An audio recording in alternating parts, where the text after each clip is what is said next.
likod. Sana all namamana yung third eye, no? Nakgid ko na makakita. Ikaw hindi. Dili ang ginawa nila dito.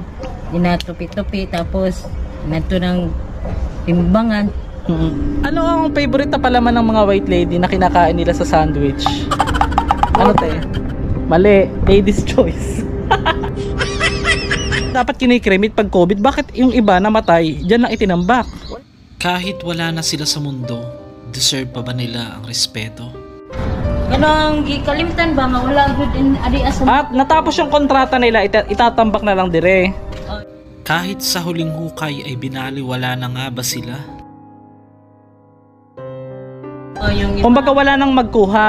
Kung ako ang kamag-anak, pupunta ako dito, hahanapin ko pa dyan.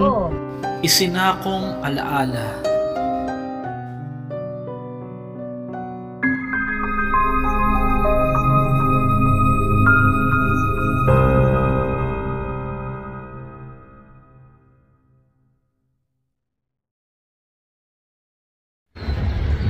Master G, anong ginagamit mong camera? Bakit ang linaw? So ito po ginagamit kong Samsung S23 Ultra. Samsung, baka naman pwede nyo akong bigyan ng charot. Makikita nyo napakalinaw po talaga. So far, ito na yung pinaka-cemetery. Wait lang, ang daming kabaong dun pupuntahan natin yan guys. Master G, hindi ka ba natatakot? Lagi na lang yun ang babasa kong comment. Ano naman dapat katakutan sa mga patay? Katakutan natin yung mga buhay na pwede kang patay. For today's video, pupuntahan natin yung sinasabing pinagtatambak na nakasakong buto ng tao. Dahil wala na pong paglalagyan yung mga isinakong buto na yon. Kaya parang nakakaawa yung kanilang kalagayan. Halo-halo na mga master. At hindi na raw po kinlame ng mga pamilya yung iba. Few moments later. Te, gaano ka na po katagal dito nakatira? Dugay matagal na. Okay. So meron ka bang kababalaghang kwentong ma-share sa ating mga viewers? Ay, wala na. Ano pangalan mo, te? Dulce. Kumakanta ka po ba ng kaya mo kumanta ng matataas?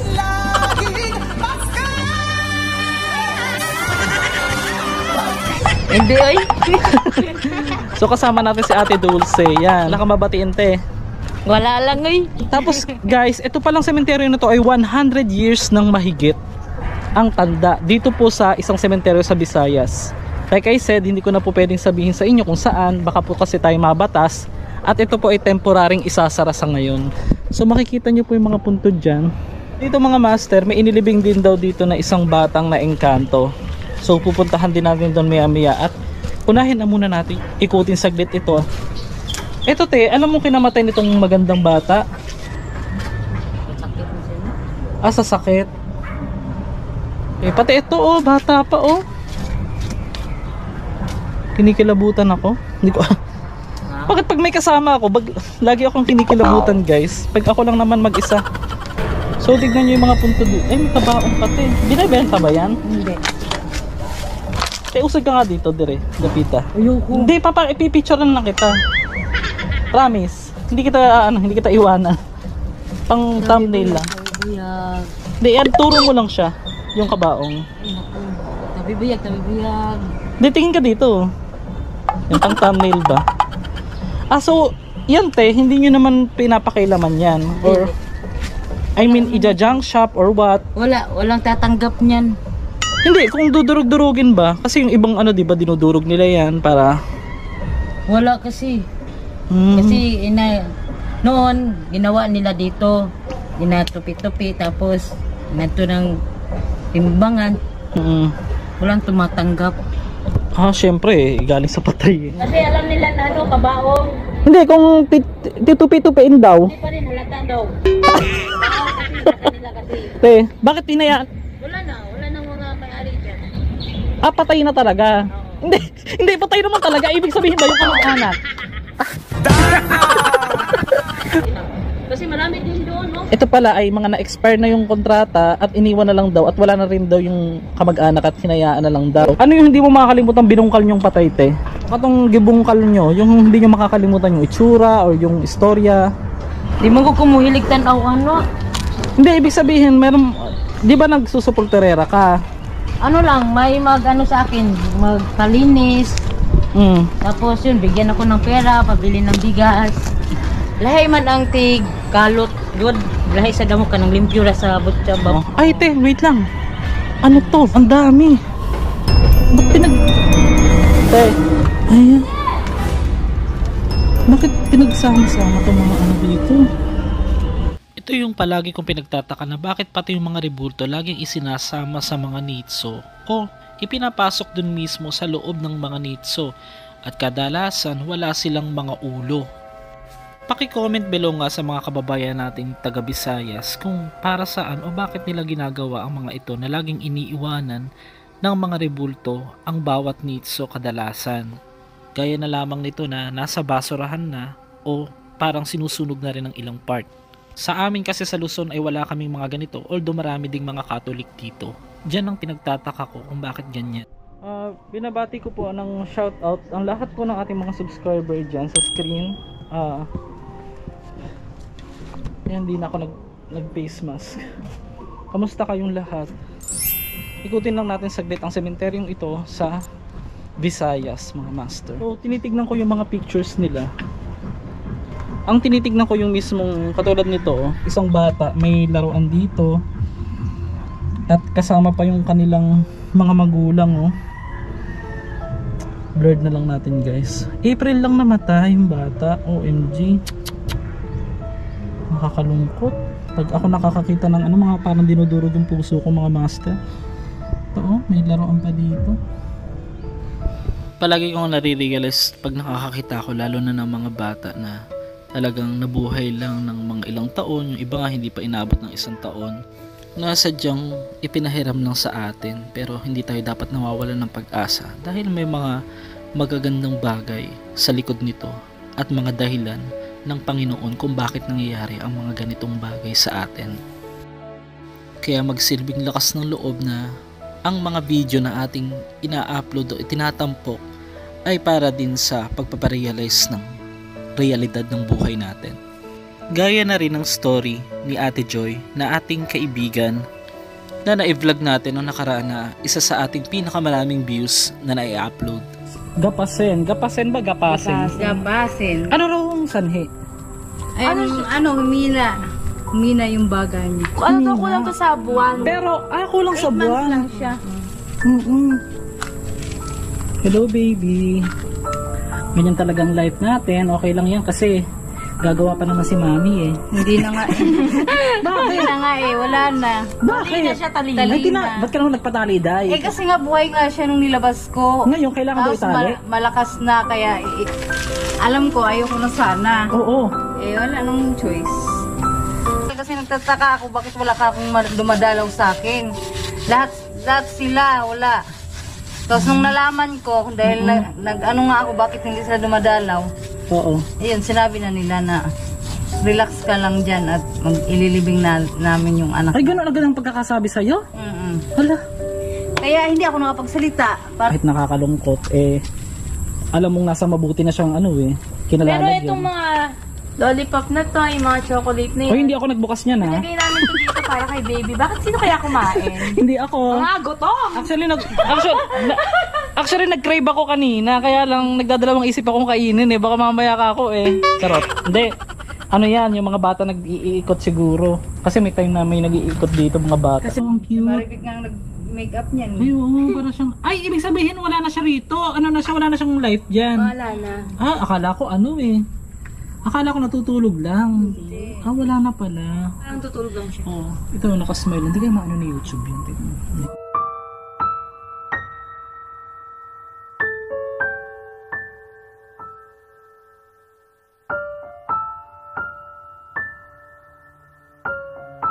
A few moments later. Mga master, ito yung sinasabing batang na-engkanto na nasa 3 years old lang siya. Wala po siyang pangalan dito. At dito na siya inilibing. So ito, ang sabi, na-engkanto daw ito, yung bata is hindi na raw kumakain. Oo. Tapos, malapit raw kasi sa bundok yung bahay nila. And then, yun, parang nagpunta raw doon sa malaking mangga. At doon na nga nadali ng engkantong sinasabi. Kasi nga mga master, mahirap kasi talagang Pagka kasi sinasabi nating na engkanto, Yun pa rin ang paniniwala ng karamihang Pilipino. Pero kung may basehan naman sa kanilang record sa doktor, ay hindi natin masasabing mapapaniwalaan natin na naengkanto nga talaga. Baka mamaya may sakit talaga yung bata, di ba? Pero kung wala namang findings, doon na tayo magtataka. Ito, tignan natin yung mga kabaong dito. Ito ng tambakan ng mga kabaong.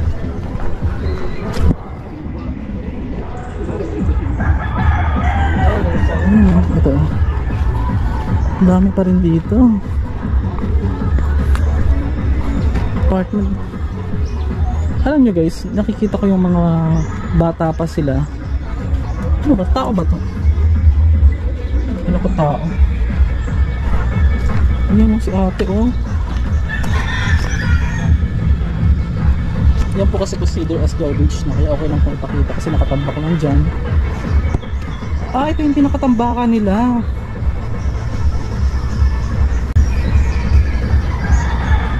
Hindi na natin ma-unbox yun kasi nakabukas yun.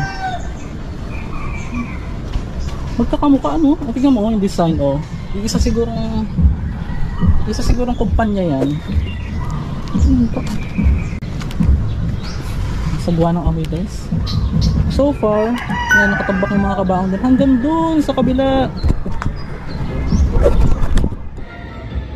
Is pansin ko lang ang mga kabaong na ito ay nangangamoy.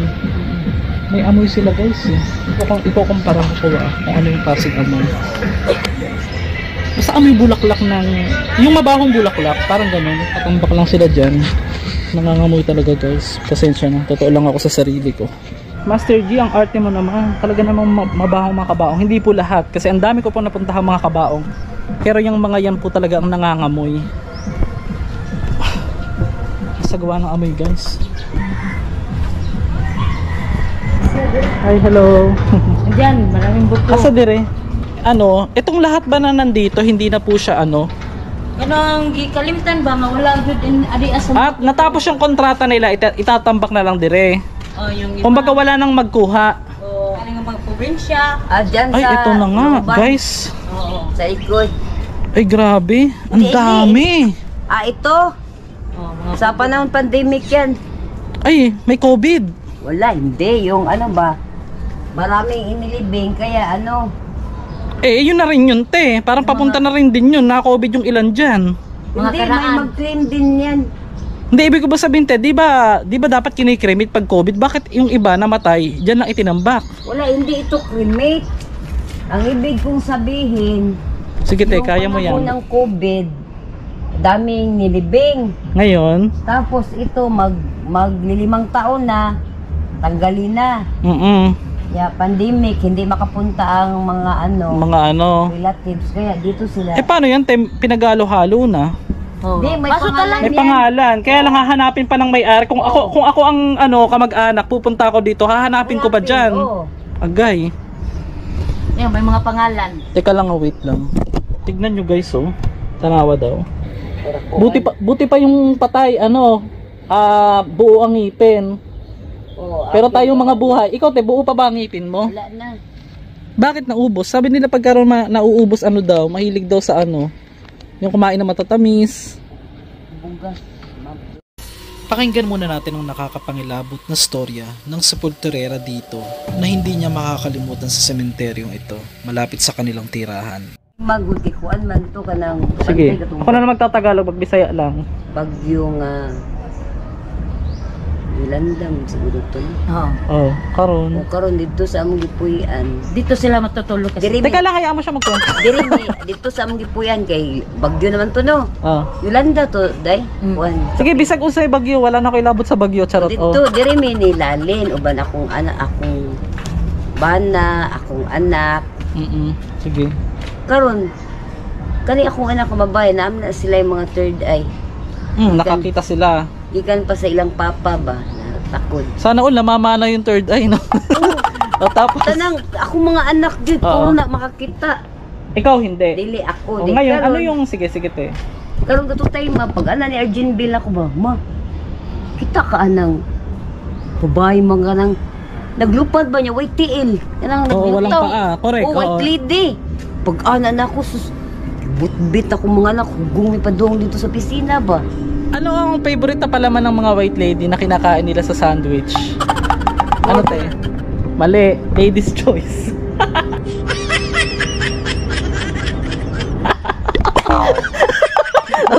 Tapos te, sige go. Ngayon, Dagan ko dito sa iyang papa, kaya yung papa naaman doon sa pisina. mm Siya nga naman, wapagay ko katugdon. Nga naman.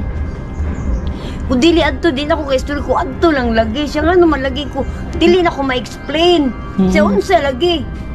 Ingon si Arjun Bill nga na, ay, kuan pa, white lady. Siya, too, mama ng white lady, oy.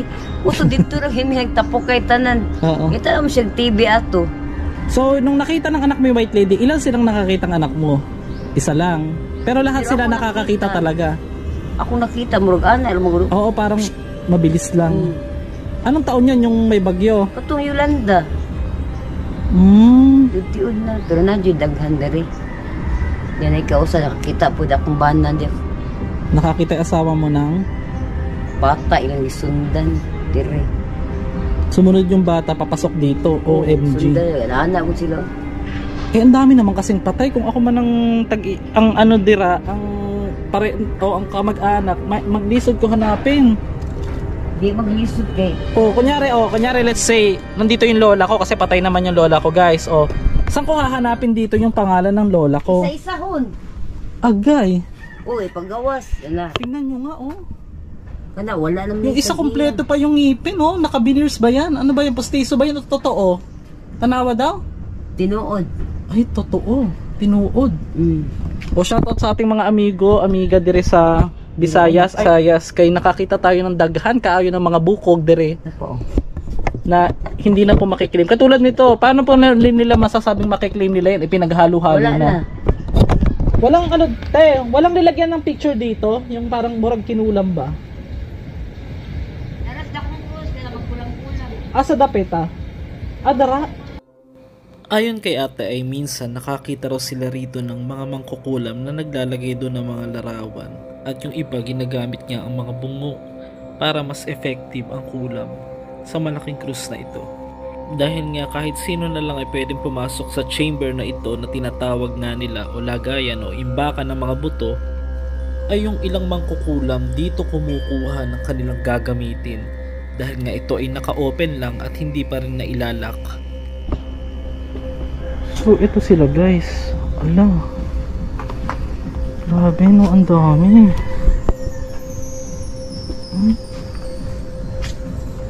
Anong pakiramdam, Master G?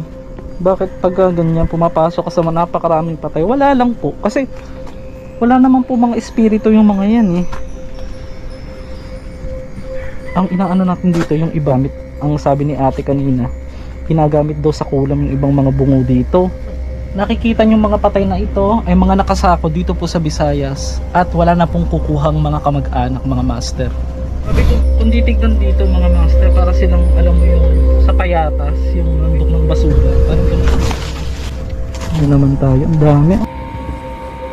Kailangan talaga natin mag-face pass pag gatong karami. Ano yung mga gamit-gamit? Ano ito? Yung mga bilog-bilog na ito. Ito may pangalan. Dapat inibigay na lang po sa box, huwag na lang po sa sa sako. So ito yung mga isinakong patay dito po sa Visayas. At hindi na po kukunin ng mga Ang mga alaala nila ay isinako na lamang dito at pinagsama-sama. At ang ilang balak pang kunin ng mga kamag-anak ay mahihirapan na kunin o hanapin ang kanilang mismong kamag-anak kung talagang babalikan pa nga nila. Pero para sa akin, ang kanilang huling alaala ay mistulang nakalimutan na at nawalan na ng halaga.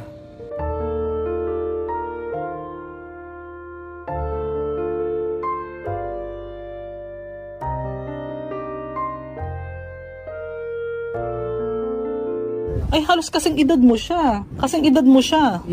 Eh, bagong bihis ko yan Abangan ang sunod-sunod nating upload sa mga sementeryo ng Visayas. Oo, na lahat ng hihilingin natin sa kanya ay magkakatotoo.